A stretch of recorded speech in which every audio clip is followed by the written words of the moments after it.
Olá, boa tarde. A TV Estadão começa nesta semana uma série de entrevistas e debates com um pouco da retrospectiva do que foi o ano na política neste ano de 2013. Neste primeiro dia, eu recebo aqui os cientistas políticos Humberto Dantas e Carlos Mello, ambos professores do INSPER, Humberto Dantas também colunista da Rádio Estadão, e a gente vai falar justamente sobre política partidária, o que foi o ano de 2013 na movimentação dos partidos, já de olho nas eleições de 2014 e também a série de discussões que tem havido em torno dos prováveis candidatos à presidência da República e também um pouco a gente vai tentar, na medida do possível, também falar um pouco de eleições estaduais.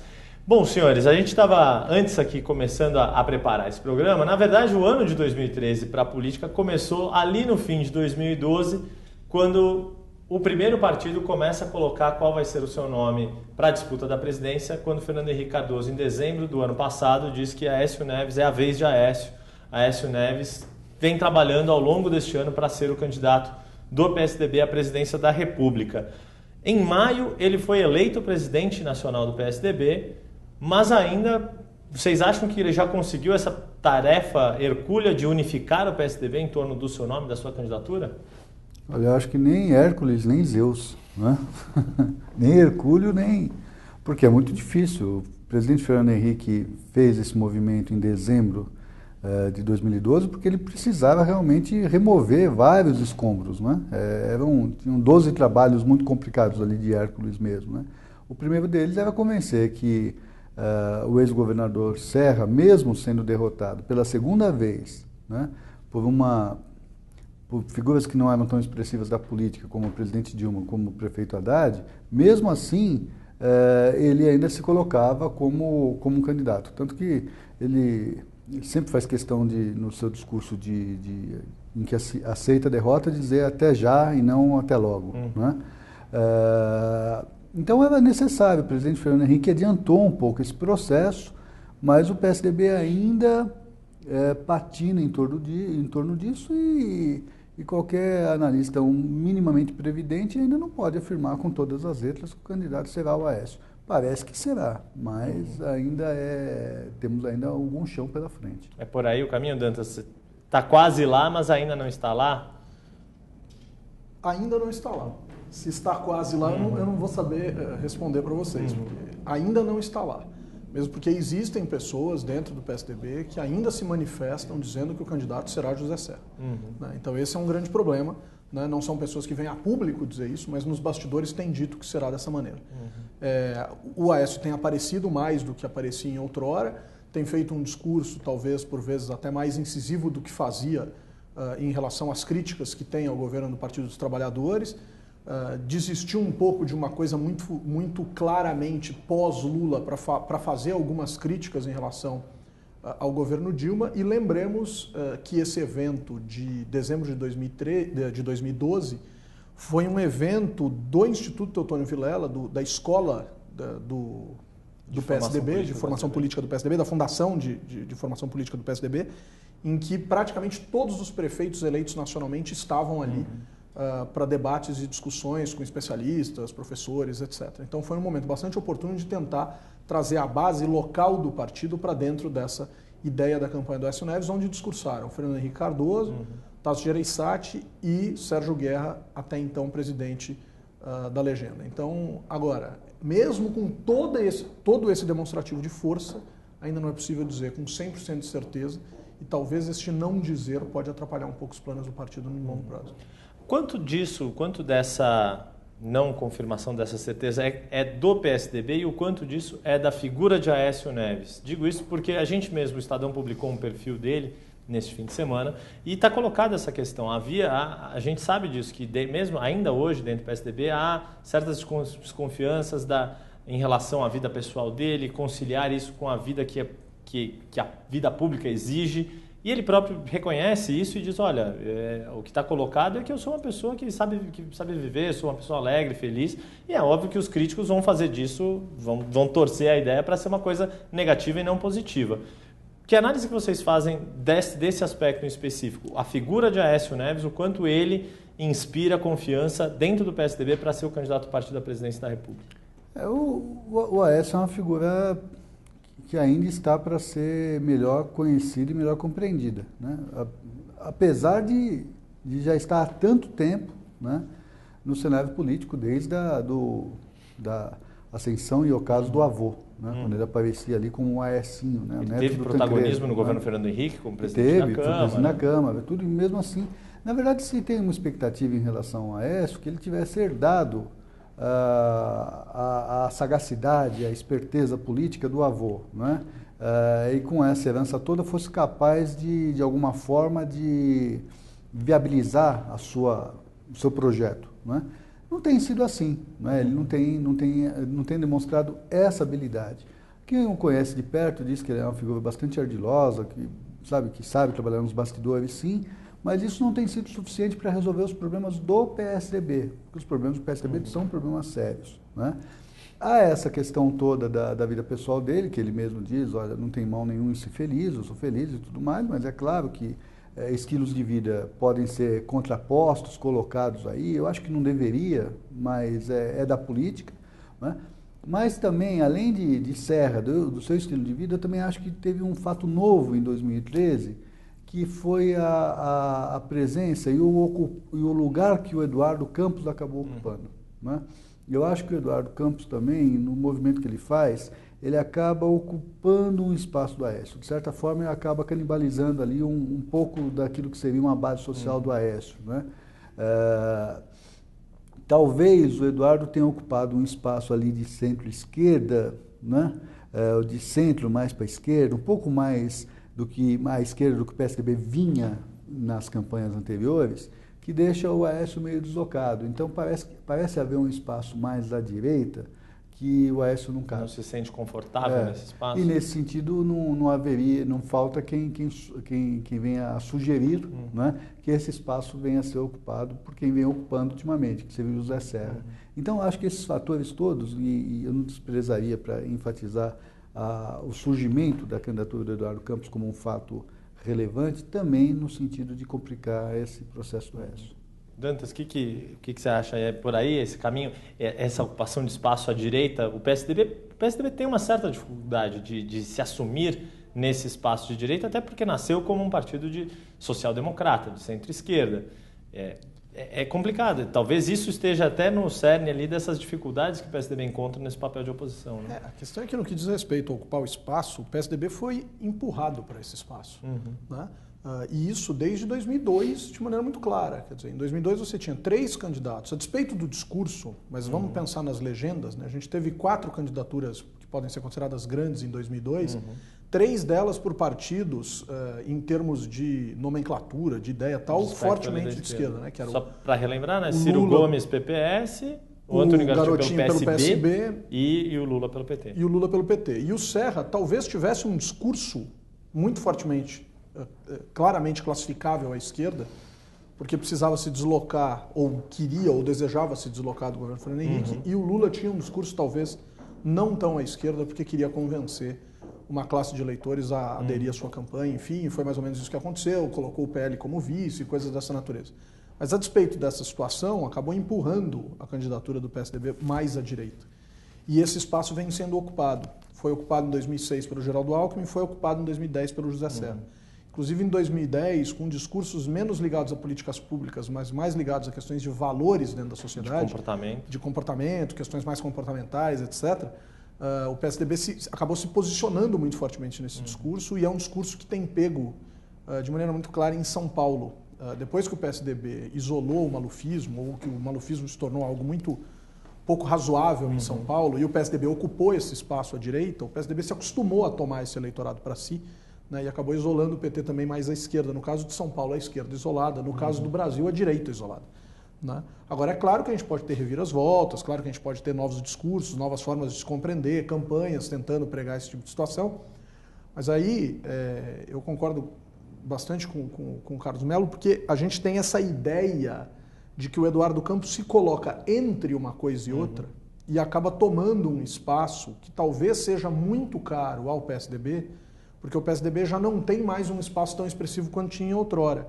né? O PSDB já não é mais tão óbvio como alternativa quanto talvez tenha sido em outrora em termos nacionais. O mesmo não acontece com o PT, que está no governo, tem a máquina, né, tem voltado às suas boas avaliações e coisas dessa natureza. Então o PT ainda tem uma gordura, poderíamos até dizer que o PT tem uma gordura para queimar.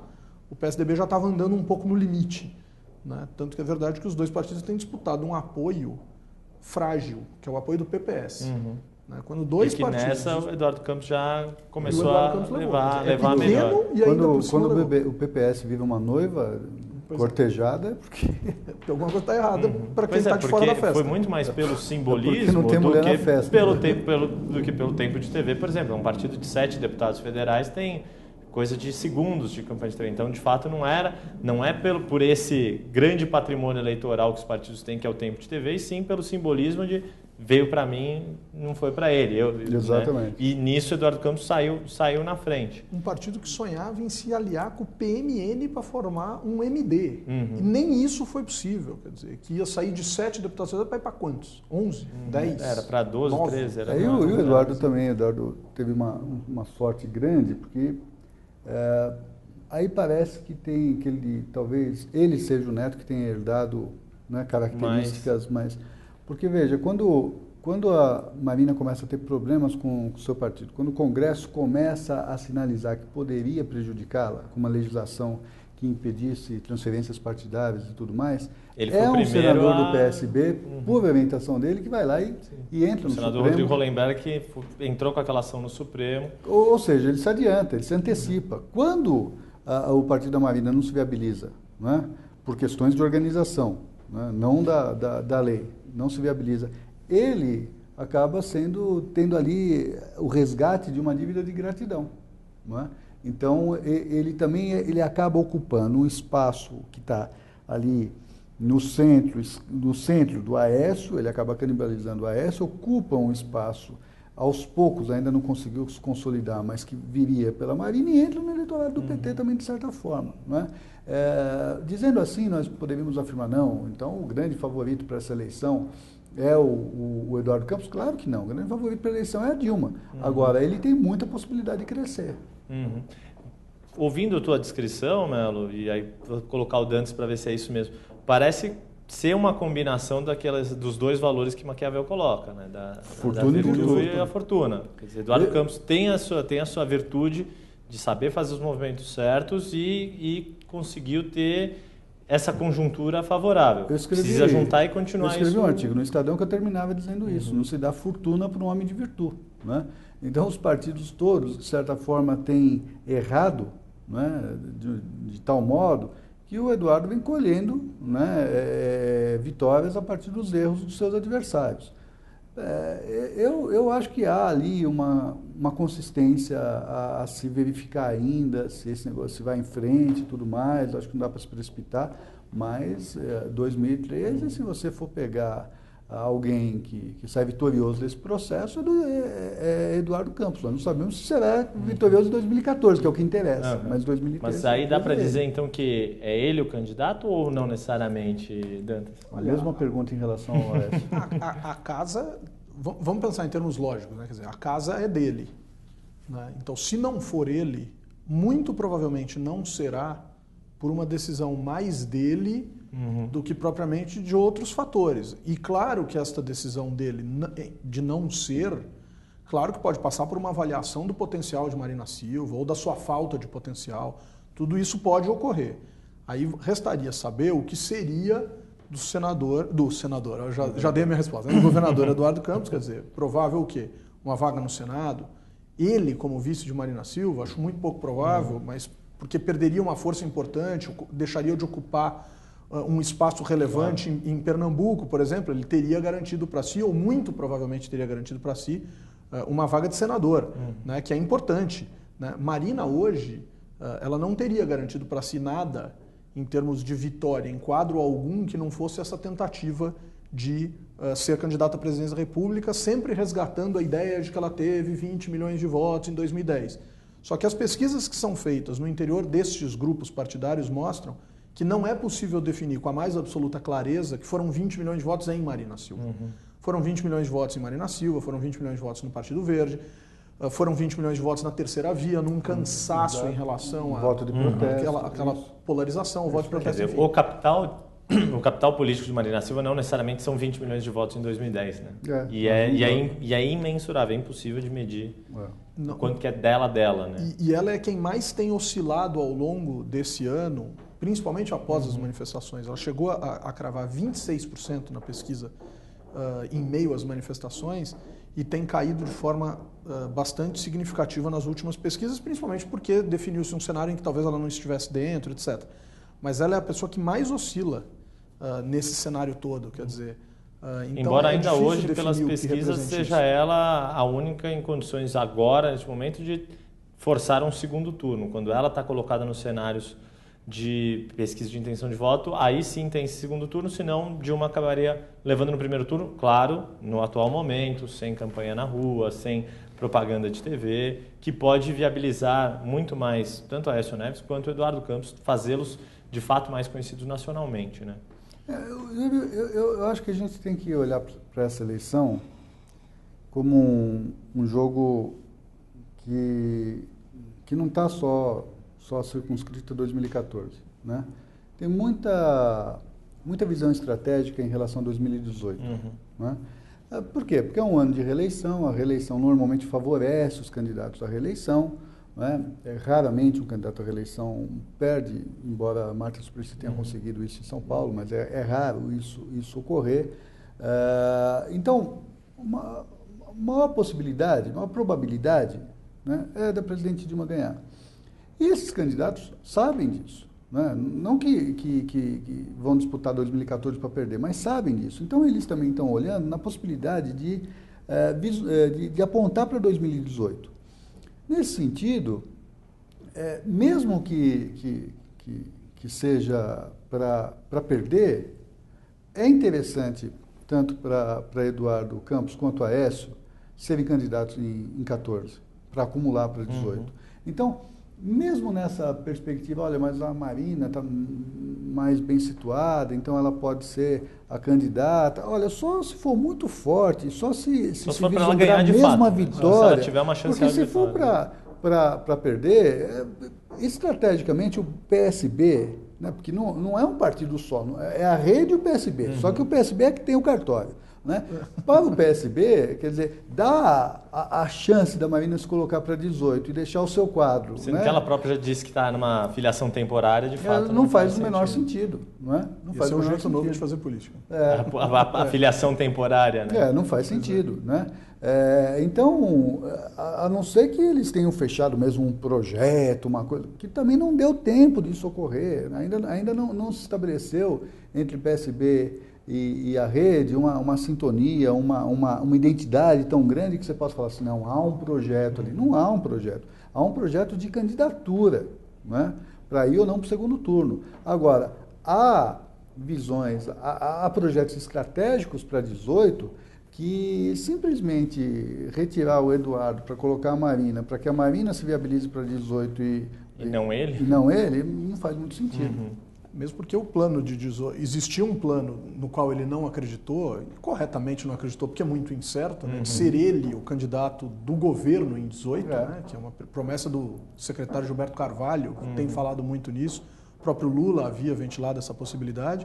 O Lula não descarta a possibilidade de um dia voltar e, quem sabe, até em 18, apesar de que, claro, tem uma questão de idade, tem uma questão cronológica aí que pode atrapalhar. Mas eu acho que tão importante quanto a gente pensar nesses agentes para 2018 é pensar num partido que já disse que chegou a hora de ter um candidato em 2018 e que tem um peso muito grande dentro dessa chapa do PT, que é o PMDB. O PMDB tem dito, agora, claro, isso pode ser um discurso para criar um fato, né, para vender o passo mais caro e coisas dessa natureza. Não é a primeira vez que o PMDB fala em ter candidato próprio. Pois é. Agora, a última vez que o PMDB teve candidato próprio... O PMDB pode ter ou não ter candidato, mas sempre será o vitorioso. Pois é, sempre se coloca... Sempre será o vitorioso. Da natureza não importa quem vence a eleição, o PMDB é o vitorioso. Porque ele sempre terá uma bancada de alguma coisa em torno de 100 candidatos, 100 deputados. 100 deputados lhe permite pelo menos meia dúzia de ministérios levar a base para lá e para cá. lhe dá recursos para agir nos municípios, vai fazer 1.200 prefeituras e vai ter 100 deputados de novo. Né? Esse é o jogo do PMDB. Então, apontar, de certa forma, quase como uma ameaça, né? Nós podemos estar sozinhos, né? É do PMDB. O PMDB usou instrumentalmente o Itamar Franco para isso, usou o Garotinho para isso, e nós vamos ver, retirou, porque o jogo do PMDB é muito mais um jogo de ocupação de espaços e de garantia desse tipo de poder do que um candidato que expressa um outro projeto de poder e uma outra coisa nesse sentido. Bom, mesmo porque é tão descentralizado que dificilmente exato. vai ter Quantos vínculos. PMDBs existem? Exato. Pois é aquela história do Partido Federação. Né? Agora, bom, a gente Mas falou... joga muito bem com isso. Né? Isso é que é interessante. Joga muito bem com isso. Sim, né?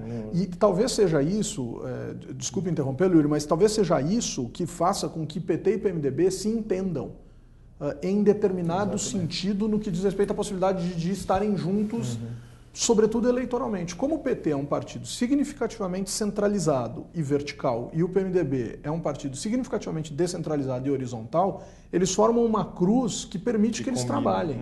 Exatamente. E não há conflitos, evidentemente, né, de espaço, mas o PT está vislumbrando lá a presidência da República, a cabeça de chapa, enquanto que é da natureza do PMDB querer é regional, ocupar são governos, são prefeituras e espaços no Congresso. Se fossem dois partidos verticalizados, aí fatalmente entrariam em conflito, né? Exatamente. Ou nunca conseguiriam se encontrar. Você vê o que o PMDB tem impedido, né? Quer dizer, o PMDB consegue fazer com que o PT apoie a família Sarney no Maranhão. Levando o DEM na coligação em 2010 e agora que o PT diz que já estava começando a flertar com o Flávio Dino, com a candidatura do PCdoB e tal, hoje já saiu notícias e já vem essas notícias se repetindo já faz alguns dias de que o Sarney está aborrecido com isso e que quer o apoio do PT ao PMDB. No Pará, a família Barbalho luta para levar o PMDB consigo. Existe lá na Júlia Carepa, que não fez um bom governo e não conseguiu se reeleger, né? Perdeu o governo para o Simão Jatene, mas ela é quase já um voto vencido e o PT vai apoiar o Hélder Barbalho, que é o filho do Jader Barbalho, quer dizer, e você tem isso se repetindo em situação alguns também em outros Alagoas, lugares. com o Renan Calheiros, também tem essa possibilidade que tem. Não, na verdade, Norte. voltando para a história do Brasil, isso não é novo, né? A aliança PTB-PSD, né? Entre 46 e 64, era mais ou menos isso. Aliás, o PSD tinha uma frase do Tancredo, que era do PSD, dizia o seguinte: entre a Bíblia e o Capital, o PSD fica com o diário oficial. O PMDB é isso. O PMDB é isso, é o partido do diário oficial. Ele precisa do diário oficial porque dali emana o seu poder. Né? Então há uma aliança muito grande com o PT nesse sentido. Há encontrões, etc. O Rio de Janeiro é um problema para eles, mas ali tem acordo. A gente começou a falar dos vários partidos que estão colocados, faltou falar mais especificamente do partido que está no poder, prestes a completar 12 anos no poder, 3 mandatos presidenciais consecutivos e com essa perspectiva de ir para um 4º mandato, que seria se eu não estou enganado, um fato inédito em tempos democráticos no país, o mesmo partido. Até porque a série é tão pequena. Né? Bom, a série fica de fato o período de comparação, mas enfim, o PT, houve um momento ali no início do ano, movimentos do Volta a Lula, e o próprio Lula aproveitou uma festa de aniversário do PT no começo do ano. Nosso candidato é Dilma Rousseff, a Dilma vai ser reeleita, a gente vai trabalhar pela reeleição, eu não sou candidato. E ali também foi um momento aí de consolidação da campanha à reeleição de Dilma Rousseff, todos os olhares se voltando para como ela faz política, como ela age no seu dia a dia, tentando conciliar as obrigações da gestão com as necessidades da campanha à reeleição. Como é que vocês analisam o ano de Dilma Rousseff em 2013? Eu não acho que é só o ano 2013, mas 2011, 2012, 2013 e 2014 não há nenhuma marca. Eu não vejo nenhuma grande marca, alguma coisa que vocês tanto falam assim, olha, isso aqui é o governo Dilma. Não, teve essa tentativa com o Brasil Sem Miséria? Pelo menos não positivo. Não dá para se dizer se o Mais Médicos vai ser uma marca mais dela ou do Alexandre Padilha aqui em São Paulo. Contabilidade criativa, você tem o PIBinho, você tem uma série de outras coisas que obscurecem alguma coisa que tentou ser feita nesse sentido. Para que o Lula fosse o candidato, ou o governo da Dilma, né, em que situação o Lula seria o candidato? Ou o governo da Dilma estaria tão bem, e a presidente, por qualquer motivo, né, viesse a abrir mão né, da sua possibilidade de continuar, e aí o Lula seria ungido de alguma forma, tal. Ou a candidatura da Dilma estaria tão mal, mas tão mal, que o jeito era arriscar com o Lula. Eu não acho que não é nenhum caso, nem outro. Né? Eu acho que em algum momento se percebeu que é com a Dilma que tem que se ir mesmo, porque qualquer intervenção nesse momento seria inclusive assumir uma avaliação de fracasso. Ela teve algumas medidas que foram tentadas inicialmente e que pagaram preços significativamente altos. Eu acho que a maior delas talvez tenha sido tentar imprimir uma marca de absoluto combate ou controle ou evitar a corrupção por meio daquilo que ficou convencionado chamar de faxina ética do governo federal. Todos os partidos pagaram, com exceção do PSB. Né, com exceção do partido de Eduardo Campos. Mas PR nos transportes, PR perdeu, PMDB no turismo. PMDB, PT, PCdoB, todos os partidos trocaram algum ministro. Só uma caroninha nisso, claro. eu gosto disso, mas eu acho, sim, na verdade ela tentou fazer ali do limão uma limonada, né? Mas aquilo não foi um projeto, aquilo foi contingencial. Sim, né? foi na circunstância. A aliança, os acordos estouraram e ela teve que agir. Não foi uma determinação prévia, olha, vou reestruturar, vou limpar, não. Faxina é o seguinte, eu decido que vou limpar a casa antes e começo a limpar. Outra coisa, o vaso caiu, quebrou, eu tenho que limpar. Agora eu tenho que limpar. É que o problema também é que talvez ela tenha embarcado na ideia, porque assim, fenômenos desse tipo aconteceram no governo anterior. Fenômenos ligados a acusações e coisas dessa natureza. Né? Mas acho que talvez por ela ter recebido como marca principal da sua posição, da sua colocação eleitoral, o fato de ser uma gerente, né? As pessoas falavam em gerentona, gerente, perfil técnico, etc. Talvez tenha havido a ideia, né, de que essa era a postura correta, mesmo não sendo um plano, mas sim sendo algo a ser realizado ou feito. Foi uma carona. Mas isso custou muito caro, porque os partidos passam a cobrar de forma muito clara quando essas coisas começam a acontecer. Acho que o caso do PDT é um caso emblemático. Né? Troca o ministro, derrubam o ministro que ela preferiu, que era o Neto do Brizola, e devolve o ministério para o grupo anterior. Exato. Quer dizer, as coisas não são tão simples quanto parecem. Não é simplesmente um desejo aparentemente unilateral que vai permitir com que um presidente ou um governo saia fortalecido nessas trocas e nessas substituições. O próprio PR, né? O ministro é defenestrado e jogado de volta para o Senado, o que é até estranho nesse país, né? O cara é acusado de corrupção e volta para ser senador, né? Como se no Senado tudo comportasse. E o PR desaba em termos de adesão ao governo Dilma, o basômetro, né? A ferramenta aqui do Grupo Estado mostra isso muito claro e tal. E depois volta ao normal, quer dizer, você volta a colocar pessoas em postos estratégicos, etc., e as coisas parecem que voltam ao normal. E aí fica esse sentido de vazio, né? De uma tentativa de se fazer propaganda, como poucas vezes se fez. Né? A gente vai terminar esse ano com 6 pronunciamentos em rede nacional de rádio e televisão. Em tempos recentes isso não aconteceu. Isso acontecia quando a gente era mais jovem, né? E o governo ia anunciar aumento de gasolina, aí todo mundo corria para o posto, mas era só tragédia, era só notícia ruim, eram notícias complexas, complicadas e tal. Mas o governo foi à televisão 6 vezes, quiçá talvez vá aí no dia 25 de dezembro, etc., né?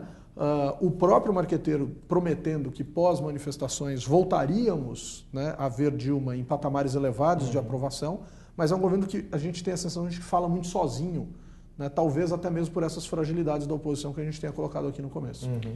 Então, o Humberto coloca uma coisa que é perfeita, quer dizer, não é só uma questão de querer, né? Quer dizer, você demite o PDT, traz o PDT de volta, o mesmo setor e tal. Mas, por outro lado, né, a gente tem que ter claro que não dá para dizer, olha, a coisa é mais complexa tal. Claro que ela é mais complexa. Ela pressupõe habilidade, força, poder, né? Pressupõe tino, sagacidade, né? Pressupõe características políticas, né? Que a presidente Dilma e esse governo não possuem. Eu ia perguntar se vem do seu elenco de características que não são aquelas que a gente liga automaticamente com Dilma Rousseff. De alguma forma, em 2010, o presidente Lula teve um sentimento, um feeling bastante aguçado, de dizer o seguinte, olha, o espaço para políticos parece estar congestionado, é melhor, né, ter uma erguer carta aqui nova. uma coisa nova, uma técnica. Isso com Haddad também, né? Uma técnica. Acontece que um técnico não governa um país com complexidade como o Brasil. Os técnicos são imprescindíveis, mas não são o bastante. Não é? Se você fizer um governo só de técnicos, você caminha para um desastre. A política é importante, a política é necessária. E me parece faltar nesse governo política, né? Houve política nos governos Fernando Henrique, houve política nos governos Lula. Esse governo não é um governo de políticos, é um governo de técnicos, para não dizer que é um governo de burocratas. Né? Aí a gente paga um preço, né, de desmerecer a política, esquecendo que a política tem uma função absolutamente essencial. Por que as pessoas admiram, e aí eu entro num campo que o Carlos Mello sabe muito melhor do que eu, enfim, mas a questão das grandes lideranças políticas. Né? Quer dizer, essas grandes lideranças políticas não entraram para a história à toa, elas não são admiradas à toa. Esse grau de habilidade política para conter, para construir, para reformatar, para observar, como o próprio Lula teve, né, quando percebeu que talvez existisse um enfraquecimento da política e precisasse de uma nova lógica, etc. O Fernando Henrique perdeu muito durante o governo dele essa capacidade de liderar um processo de sucessão, porque o PSDB e mesmo o PFL perderam quadros muito importantes que estavam no radar. Mário Covas, Luiz Eduardo Magalhães, enfim. Você tem aí 2, 3 pessoas que simplesmente falecem, né, morrem, né, e eram vistas como indivíduos, agentes naturais para a sucessão. Fica complicado. Só para não perder a piada, apesar que o PT também teve suas mortes, né? Teve as suas baixas. Teve. Mas talvez não com esse mesmo nível de protagonismo. Você pensar que Mário Covas era o principal governador do PSDB e que às vezes funcionava como José Dirceu e Antônio Palocci. Bom, tombaram no sentido, mas o PT soube se reinventar com Dilma Rousseff nesse sentido. Exatamente. Isso de fato. Mas perde, assim como Luiz Eduardo Magalhães, né, e Mário Covas eram projetos políticos para dar sequência, José Dirceu e Antônio Palocci também eram projetos políticos para dar sequência a esse processo. Porque Dilma não era um projeto político. Não era. Mas talvez aí, agora fazendo um puro chute, mas talvez se os dois estivessem inteiros até o fim de 2006, será que eles não protagonizariam, não seriam protagonistas de uma briga fratricida? Claro, mas isso é da política, isso é da política, a disputa é da política. Quem saísse, entre aspas, vivo, né, desse processo todo, estaria ungido por um projeto de poder para dar sequência, fortalecido. Né? Mesmo porque os dois se estranhavam muito, né? Prévias disputadíssimas, tá? É natural da democracia. Olha para as disputas dos Estados Unidos. Sim, pois o que me veio na cabeça foi justamente isso. Obama e Hillary Clinton tiveram uma disputa muito forte e quando o Obama superou, ele seria natural. Agora, o Humberto lembra bem, né? Assim, houve um caso no PSDB de lideranças que poderiam dar sequência ao processo do Fernando Henrique e sobra José Serra. Não é? Vocês acham que o PT vai sentir esse tipo de problema a partir de agora? Ou já sente esse problema de um caso de grandes lideranças? Qual a alternativa ao Lula? Foi a Dilma, né? Quer dizer, mas 2018, por exemplo, quando Dilma não puder e provavelmente Lula não quiser, ou não ser possível, ou talvez até não tenha força para isso, energia para isso, vontade para isso e tal. O PT vai ter que forjar essa liderança, quer dizer. Mas olhando de hoje, qual é a liderança que está se formando? Não é? Tudo bem, nós não completamos um ano ainda de governo Haddad, vamos precisar ver um pouco mais. A presidente Dilma, enfim, se eleger também acaba o projeto dela em 2018. Quem no governo, você vê como aquele jogador que vai lá dentro do gol, pega a bola, depois você toma o gol e vai... O Didi em 58. Organizando o time e vai... Não tem, não há isso. Você também não cria isso de uma hora para outra, né? Quer dizer, novamente, o feeling, a cabeça do presidente Lula é interessante no sentido de vislumbrar em 2018 uma figura como o Eduardo Campos. Agora, dá para confiar que o PT abriria esse espaço, né, pela segunda vez para alguém que não é originário da sua, né, da sua formação, porque nem a presidente Dilma e nem o Eduardo Campos seria. Senhores, poderíamos continuar mais meia hora falando aqui, mas nosso tempo, infelizmente, acabou e acho que foi uma discussão bastante rica que a gente vai ter ao longo de 2014. Tanto Humberto Dantas quanto Carlos Mello são nossos assíduos colaboradores. Agradeço bastante a vocês, Dantas, Mello, bom fim de ano para vocês. E, bom, 2014 estaremos todos aqui num ano cheio de notícias aí no mundo da política. Agradeço você também que nos acompanhou aqui pela TV Estadão. Amanhã, como eu disse, a gente vai continuar essa série de retrospectivas de análise sobre o que foi importante no mundo da política em 2013. Amanhã nosso assunto principal será as manifestações de junho e o efeito que elas tiveram na política brasileira. Eu espero todos vocês amanhã às 5 da tarde. Um abraço e até lá.